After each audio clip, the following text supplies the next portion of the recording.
साथियों नमस्कार, CG job education की ऑफिशियल यूट्यूब चैनल पर आप सभी साथियों का बहुत बहुत स्वागत है।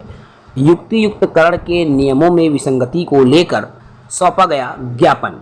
जी हां, श्री बृजमोहन अग्रवाल जी और व्यास कश्यप जी को ज्ञापन दिया गया है, जिसमें सेटअप 2008 के जो अनुसार नियम न होकर के विपरीत नियम बना दिया गया है, उसी को लेकर लगातार शिक्षक संघ युवा बेरोजगारों द्वारा विरोध जताया जा रहा है। विस्तार से बात करेंगे। साथ ही नए हैं चैनल से जुड़े, चैनल को सब्सक्राइब करें।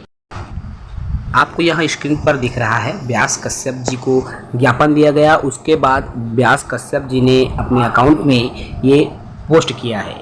14 तारीख को शायद सरकार की कैबिनेट में मंत्रियों की बैठक हुई। बैठक में मुख्यमंत्री शिक्षा प्रोत्साहन योजना की शुरुआत संबंध में निर्णय लिया गया। इसी के साथ साथ जो है सरकार ने निर्णय लिया कि प्रदेश के ऐसे विद्यालय जहां बच्चों की संख्या कम है उसे बंद किया जाएगा। स्कूलों में शिक्षकों का युक्तियुक्तकरण कर उनकी संख्या घटाए जाने की कार्यवाही जारी है। जहां पहले एक प्राथमिक शाला में एक प्रधान पाठक और 3 शिक्षक होते थे, उसे घटाकर 1+2 किया जा रहा है। अर्थात प्रत्येक स्कूल में एक एक शिक्षक की कटौती की जा रही है और इस कटौती का नुकसान जो है युवा बेरोजगारों को होने वाला है। इसी प्रकार मिडिल स्कूलों में शिक्षकों की संख्या घटाया जा रहा है।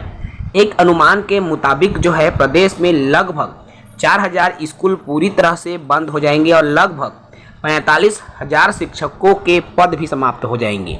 देखिए, लगभग जो है छत्तीसगढ़ में शिक्षकों के 56-57 हजार पद खाली है, उसमें से 45,000 पद स्वतः समाप्त हो जाएंगी। तो आगामी समय में शिक्षक भर्ती होने की जो उम्मीद है बहुत कम नजर आ रही है और इसी को लेकर लगातार जो है विधायकों तक ज्ञापन निवेदन के माध्यम से युक्तियुक्तकरण में जो नियम बनाए हैं उसको बदलने की मांग की जा रही है।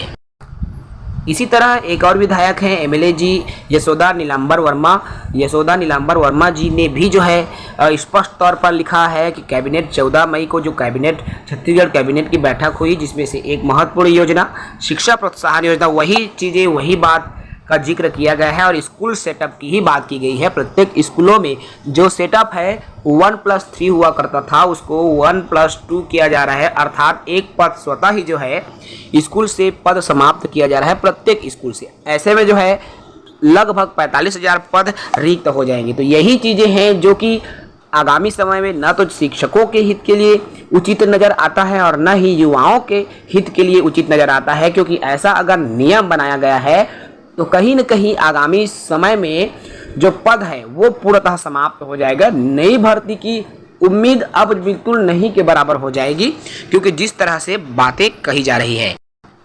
देखिए, आपको यहाँ स्क्रीन पर दिख रहा है व्यास कश्यप जी के द्वारा अपने ही लेटर पैड के माध्यम से जो शिक्षा विभाग के स्कूल शिक्षा विभाग के प्रमुख को जो है ये सौंपा गया है और डॉक्टर सिद्धार्थ कोमल परदेसी जी उनको, जिसमें विषय शिक्षकों एवं स्कूलों में युक्तियुक्तकरण को रोकते हुए मोदी की गारंटी के तहत रिक्त पदों पर सीधी भर्ती की कार्यवाही प्रारंभ करने के संबंध में ये बातें कही गई है। आपको यहाँ स्क्रीन पर दिख रहा है जो 4000 स्कूल बंद होने वाला है, उन 4000 स्कूलों में लगभग 42,000 पद जो है समाप्त हो जाएंगे। ऐसे में आगामी समय में जो 56,601 पद प्रदेश में रिक्त हैं, उसमें से 42,000 पद स्वतः ही समाप्त हो जाएंगे और समाप्त होने के बाद जो है आगामी समय में युवाओं के लिए, युवा बेरोजगारों के लिए नई शिक्षक भर्ती का रास्ता पूर्णतः बंद नजर आता है और शिक्षा व्यवस्था का आलम भी जो है इससे गिरने की उम्मीद है। इसलिए जो है लगातार शासन प्रशासन को ज्ञापन के माध्यम से दिया जा रहा है और शिक्षक भर्ती की जो मांग है लगातार की जाती रही है। आपको यहाँ स्क्रीन पर दिखाई दे रहा है विधायक है विधानसभा क्षेत्र 34 जांजगीर चांपा के व्यास कश्यप जी, जिसके माध्यम से शिक्षा सचिव को ये लेटर पैड के माध्यम से ज्ञापन सौंपा गया है और नई शिक्षक भर्ती का जो जिक्र है किया गया है। इस वीडियो में इतना ही। जय हिंद।